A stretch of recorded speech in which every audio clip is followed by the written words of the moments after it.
Hey everyone, my name is AeJay Antonis Marquis, and I am happy to be back at Shotgun Players with a brand new, hot off the presses, commissioned work that is still in development. And I am here today with Terry Guest, the playwright of this wild new experiment and experience, Miss Thang. And so happy to have you here with me, Terry, and to talk about this new play and what's going to be on Shotgun stages next week. Um, and so, yeah, do you want to say anything to the people before we get started? Hey, it's so funny to be having this conversation knowing that one day people will be watching, but really it's just you and me on Zoom, kikiing. Hi. Yes, Uh, absolutely. Yes, yes. love a good Kiki. It's so exciting. Yeah, so let's talk. Let's just hop in Yeah. to Miss Thing and So um, let me ask you a question yeah, first, yeah, yeah, because yeah. this is the question on everybody's lips. You came to me with the Yeah. suggestion of adapting Miss Julie, which is a play that I actually had never even heard of. So, so what about Miss Julie was interesting to you? What excited you? Yeah, absolutely. So I used to be a teacher, full-time teacher, and director of a theater program, and I would teach like a theater history class of some sort. And we always read Miss Julie as one of the examples of naturalism. And we would read Emile Zola's essay. And what was so interesting to me was watching my students' reaction to this play. These are mostly, 16, 17-year olds who I would be sitting in the room reading this play, and they'd be like, "Oh heck no! What is Sean doing? Why is Julie doing this?" And it was always just so interesting to see them debate the morality of this play, and then when they would think about Zola's kind of connection to naturalism and his his desire to have the world be deterministic. He's like, no, no one should try to change their class and status. Like whatever the environment determines you to be, that's what you should be. Really struck me as something that currently is happening in our our current conversations about should women just be trad wives? Should men just be men? Should there be queerness? Should there be transness? And I think it's something that's feeding the current political conversation around gender, around uh, work, around DEI, around like all of this is like, should we try to move up in status or should we just accept that we are based on nature who we should be? And so so after Magnolia Ballet, which was a great success at Shotgun that Terry also wrote, we were also just looking, Patrick and I, the artistic director, we were just looking to see, what's going to be the next project that myself and Shotgun collaborate on. And I wrote Patrick, and I was like, so this is wild because this is not what I usually do. Like I'm usually interested in like Black contemporary playwrights and bringing their work to the stage. But I was like, yo, what about Miss Julie? And Patrick was like, I don't know. Like, I don't know. Like, Miss Julie has always scared me. And I mean, just because how Julie is portrayed, right? Like, she is this character who meets this tragic end simply because she wants to do something different. And, um, and we were always like, and I was like, I find it interesting, but it's often not done because it's such a tragic portrayal of the woman, right? Of the femme body. And but I like sending this proposal and I was like, okay, let's just do Miss Julia. And then I was like, okay, what if we don't do Miss Julie, but we kind of think about what does a femme queer body have to say? Like how does Miss Julie speak to like a queer, you know, Butch Queen body, whatever it may be. And Patch was like, oh. So I wrote this proposal and I sent it to him, and I was like, here's what I'm thinking. Here's something we could play with it. And he's like, okay, I'm interested in what you're talking about. Well, who's gonna write it? And I was like, I don't know if we need to get away from the original. Just like we can just tweak some things. And he's like, no, no, no. I think somebody we should get somebody higher. And then he's like, what if I had asked Terry to do it? And I was like, I mean, Terry is busy writing commissions. I own Terry's Instagram. Terry is booked and blessed. And I'm like, I don't know. And then literally, I think 2 days later, Patrick was like, Terry's in. And I was like, oh, we're doing this. We're doing this. And so, yeah, it was really just my desire to kind of like talk about this idea of determinism and like how that's feeding the current world. And I thought about New Orleans because New Orleans has gone through so much as far as like natural disaster and political turmoil, and I mean currently the judges are trying to get erased, etc. And I was like, this is so interesting to set this piece in New Orleans to think about the environment, like how the storms are coming and what might that do to the world. And I just submitted that proposal to you, Terry, and then all of a sudden you're like, dope, I'm in, I got it. Here's what I'm thinking. And took it into this beautiful direction that we have now that it's beyond really what I was dreaming about or what I was like originally thinking about. I think it is has surpassed expectations on what this kind of reimagining of Miss Julie can be. And now we have Miss Thang. So that's where we are. I haven't heard that whole story. Yeah, I love that. yeah, yeah. It's me being Yeah, like the theater nerd I am and being like, I like thinking about because I think there is this kind of tendency for especially like black queer artists, which I think is fair to be like, what does a white old man who's dead have to say to me? Right? Like what is that like right. what does it have to say to me? What are the classics, the quote unquote classics have to do with me? And so we go towards the voices that are that sound similar to our voices and sound like, oh, they actually are speaking to a world that I get, I understand, and I appreciate, and it's often lacking on the American stage. And I agree with that. Like I stand for like the black contemporary voice. And I also, as someone who is like really interested in the archive and really interested in, right, like history, I'm like, there is, even if I don't agree with the what the writers were saying or what their point of view was, I think there's something useful in them. I think there's something like to like find and understand that is not so far away from my lived experience. And so yeah, that's how it came to be. That's how we are. Yeah, I think when I first read Miss Julie after I got the um, proposal from you, my initial thought was very surface level. I was like, okay, I like that it's a boilerplate 3-person show where there is sex and intrigue and blood and violence and there's a animal murder in it, and that sounds fucking wild, and everybody's drinking and doing drugs, and it's that alone sounded, in the New Orleans of that aspect, I was Yes. like, that alone sold me.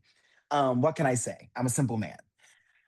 But then, as I started to read more and more about Streinberg and more about Miss Julie and more about the play, and I started to watch more adaptations and watch more productions of it, I my experience of the play changed into this sort of like, oh, he's commenting on all of these political ideas, and some of them I don't actually agree with.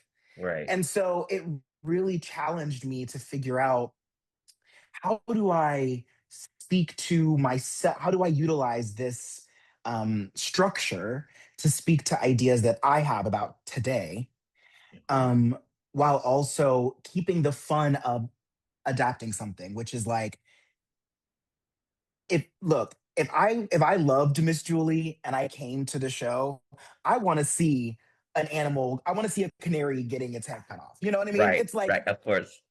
you Yes, know, yes, like yes, yes. that's part of the fun of it. So, and to your point about like Miss Julie, the character is known to be this tragic woman who, I think when I initially read it, I did sort of feel like, well, damn, this is how this character ends. Yeah. Um, However, I I'm excited and curious to see how people feel about the version of tragedy that this ending has. Right. Absolutely. Yeah. And I love it too. Because it's different, but it is Yeah, tragic. it is tragic. And I think there's this push now to have every, black, quote unquote, black play, right? Like, because all of a sudden, because you're a black playwright, your play is labeled as a black play. And that's its own, that's its own conversation we can have that it really annoys me. But like Right. in this kind of push around like what is the black play conversation, I think there is this desire for things to just have this joyous ending where like the like everyone's like black joy, it has to be black joy. And I'm like, I understand where the impulse comes from. And I'm like, Mhm. I I think that black experience can be joyful, yes, and it also can be mad, messy, wild, out, absurd, and tragic. And I think that having having you write, like having you lean into a tragedy, uh, was what was such a beautiful thing about the that appealed to me about this play and about this version of the play, because you could have easily been like, you know what, we're just gonna like flip the script and we're gonna have everyone live happily ever after, and it's gonna be a meditation on joy. And I was really pleased that you said no. Like, this story is a story of tragedy, and what happens when kind of a wild, messy experience leads to a moment of tragedy, and not and maybe I shouldn't say tragedy, but leads to this kind of like theatrically tragic ending. And I think, Right, because you know what I mean? it's not a kind of story. Yeah, like it's not a kind of story that you're going to leave like crying, wiping away tears. Yeah, right. It's tragedy in the way that you think of like Greek tragedy. It Yes, is melodramatic, honey, and it is yes, funny and it is big and it is madness. These characters are going mad. they're And in going that back. way, it's like it sort of takes the natural, or as I was writing it, how I perceived it, is it takes the natural out of naturalism. Like Yeah, it feels like a magical evening where yes, like a where a devil trickster spirit enters the space, you know? yes. And it's so funny. I think that's great. I just saw a production in the Bay Area of Orpheus Descending, and oftentimes Tennessee Williams is kind of grouped into like the realist modernist, and then but like watching and reading his work is like, no, he was like really interested in some magical poetic mess. And I think this idea that naturalism somehow show the real world versus like Right. actually showing this kind of mythical, magical madness that we all suspend in. I think it's interesting, and I think this play it leans into that because it's actually not trying to say this is a world in which, I mean, I think both the play is something that can happen. Like, I like know these people, right? I'm like, oh, I know Juan, I know Jules, I know Kiki. I like know versions of them, and but the situation allows them to like lean into this magic, lean into poetry, and like kind of thrive in madness in a way that's really interesting to me. And like the game that they play between that you have written between Juan and Jules, it's just so juicy. We're in rehearsals right now, and we just started that kind of the looking at the scene in which um, we get there post, you know, after the infamous line that I won't spoil, but after the kitchen, they do that thing and they come back. We're just in that moment and seeing this play between Juan and Jules is like watching this, yeah, like you said, Greek tragedy. Like, oh God, I love this for them and I hate this for them and I don't know what to do with this information. And it's kind of, it's, yeah, you're like leaning on the edge of your seat, being like, oh shit, what's gonna happen next? What's gonna happen next in this mad world? And you're just so thrilled by it, but also knowing that this is not gonna end. I mean, like we all know it's not gonna end. It's like watching a wreck, like watching the beginning of a wreck. Oh, this wreck is about to happen, and you're like, but I can't close my eyes, even though I know it's gonna be a wreck, and they're gonna they're And gonna it's like, it's like the maybe yeah, it's like bodies and I limbs at know, the end, you know. I know they're gonna wreck, but I don't know where the bodies are gonna fall. Yes, and I need to see it. Yeah, absolutely. Yeah, Yes. and but like I would love to hear from you, how when you were writing these world, like this kind of messy world, what were your inspirations, or like I just, because it's like it's so imaginative, this play, and it's so fun and like so wild. And I was curious how you, like, were you like sitting at your desk like and you're exploring that mess, or kind of like what was your how did you get inspired to lean into the mess of this play? You know what? It started off pretty mathematic. Mm, I had a version of Miss Julie in front of me.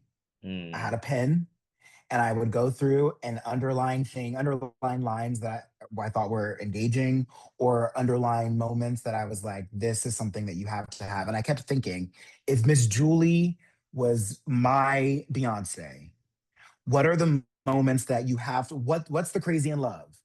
Right. Now, you okay? You followed me there. Okay, it's like Yes. what are the because you don't want to get too high and mighty and get too in your own head and too creative and cut somebody's crazy in love. Like and miss the Right. point.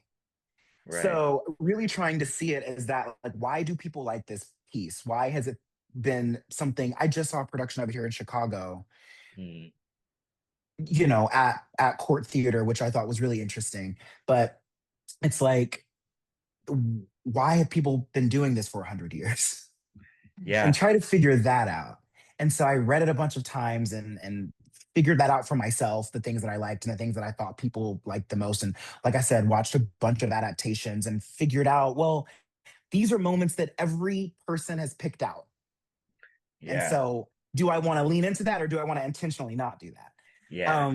And so once I had the math of it and I figured out how each character was going to map onto Miss Julie as it existed, then I was able to really, you might have, I don't, you might have to bleep this, fuck around. Yes. Because then I could kind of be like, all right, I did it. No one can say that I didn't write Miss Julie. Right. So now, how do these characters, like this version of Miss Julie, I put away my marked up script and just looked at what I had written and was like, how can I continue to expand and mess up and explore what these characters want and their motivations? Because frankly, some of the motivations are kind of confusing in Miss Julie. Mm-hmm. And the purpose of a play then is different than the purpose of a play now, and what people expected then is different from what people expect now. And I think Right. that then the ideas in Miss Julie, people were like, whoa, whoa, whoa, whoa, whoa, whoa. And Right. now it's like we need the ideas, but on top of that, what's the structure? What are the characters? What do they want? Yeah. How are they interacting with one another? Um, and honey, I don't forgot your question. No, no, I know. I think that's great. No, I was saying, like, in writing that mess, like, I mean, I think you answered the question, but I was just so interested in your process of going from the OG Miss Julie into this really contemporary and wild black, like it's just like it's so beautiful. And also in rehearsal, one of the actor who's playing Juan, we're in this moment with between him and Jules, and they were like, okay, we gotta stop. I like, who is this guy? Like, why is he doing this? And I'm like, why does anyone do anything, right? And I think I think there is this moment in which motivation becomes a question like, well, what's the motive? What's the intellectual motive here? And I'm like, I think if you're in a play that sometimes it's intellectual motive, and sometimes it's just like, I'm hungry, so I'm gonna eat. Like it's there's these like belly motives. It's like I just want to experience this thing, and so I'm gonna do it, even though it makes me feel crazy, or even though it makes me feel like I've lost it. There's a desire here for me to explore something, and these characters just gobble. And so even like directing, because like I just like I come from a place like my training is all in kind of psychological realism and Meisner world in which everything is motivated by like a psychological intention in some way. And Mhm. so it's been fun to play in this more like it's kind of like a clown world in which you're really thinking about. I'm talking about motives not from an intellectual place. This becomes like from your belly, from your heart, from your crotch, from your shoulder blades. It just becomes this kind of physical thing that is pulling you forward in the play.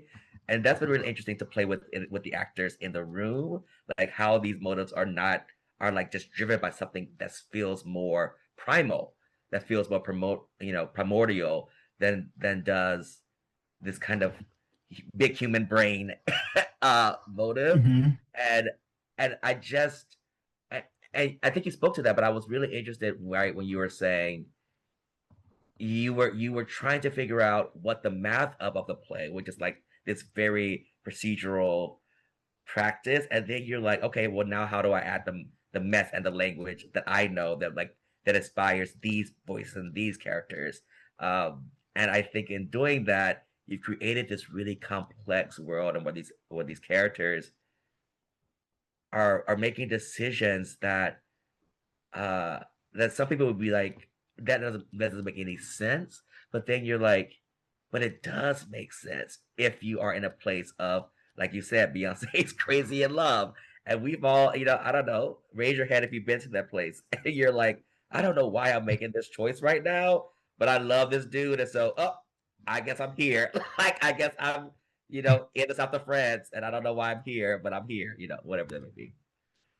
Yeah. Yeah, I mean, I think too, like a mistake of this play would be to assume that it is realism again. Right. Right. There's nothing that happens in the play, there isn't a dragon that comes through the ceiling, Right. but the movement of it, the rhythm of it, the way that the characters behave, it's not realism. And the way Right. that I wouldn't say that Miss Julie is realism. Right. Right. Um, in the way that I wouldn't say that Medea is realism. Yeah. And so if you are approaching it from a place of the way that you might approach like an HBO miniseries, or the way that you might approach even a contemporary realistic play, Yeah. then you might get a little lost in the weeds on trying to Right. figure it out. When in reality, it's more like, how would you play Euripides, or well, Euripides is the writer, but how would you play Medea? How would you play Hmm. some of these? Yeah. Like Martha and Who Was Afraid of Virginia Woolf. Like, how would you play her? These kind of roles. Yes, right. And also part of it is that and this is what I love about Miss Julie, is that it's short. Yes. And it's an hour and a half. Uh-huh. And actually, I think that the production that I saw, I think was like 80 minutes. Wow. So it's meant to be, it, people are moving before they're thinking. Yes.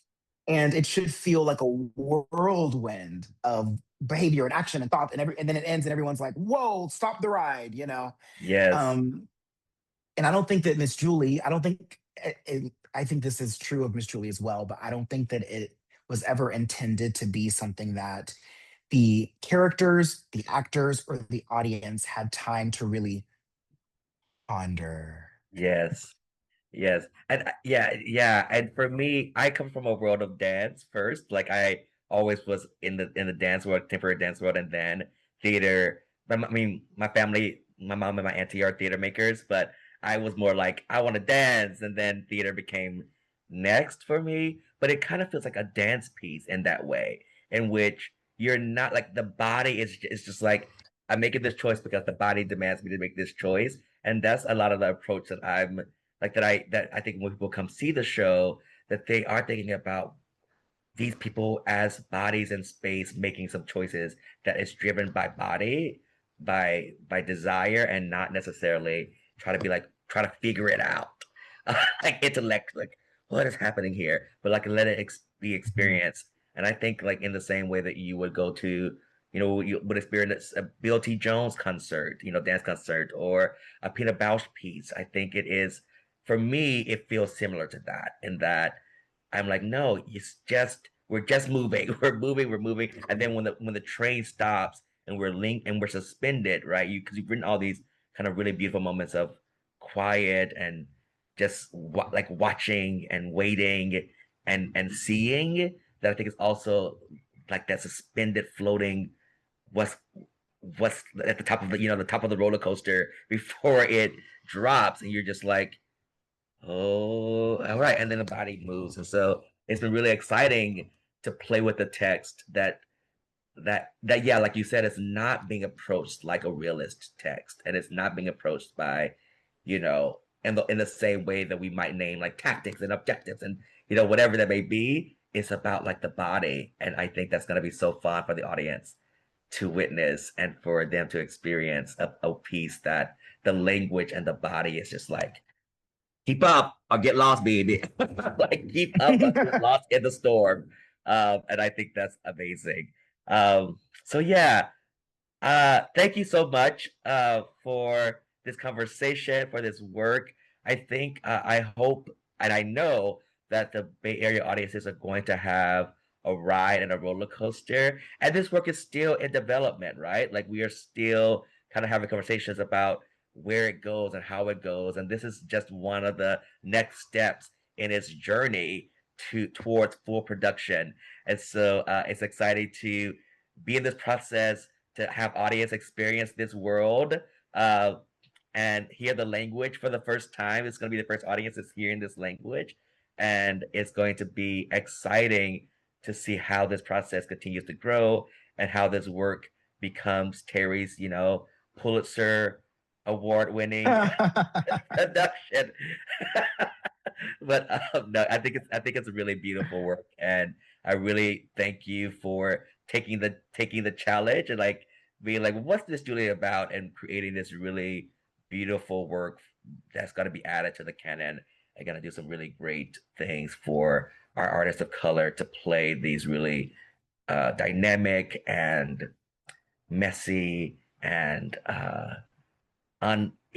wild humans that are living in the midst of a storm. And I think that's going to be an exciting journey for any actor and director to get their hands on. So, with that being said, Yeah. if there's no more final words here, I'm so excited to have chatted with you, and I look forward to chatting with you more.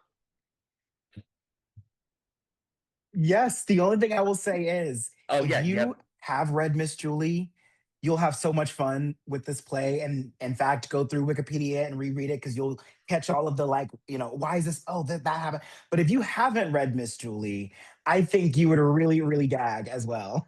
yes, Because then you get to experience it the way that they experienced it in the 18 whatevers. right, absolutely, yeah. So, Yes, buy get those tickets. Get those tickets.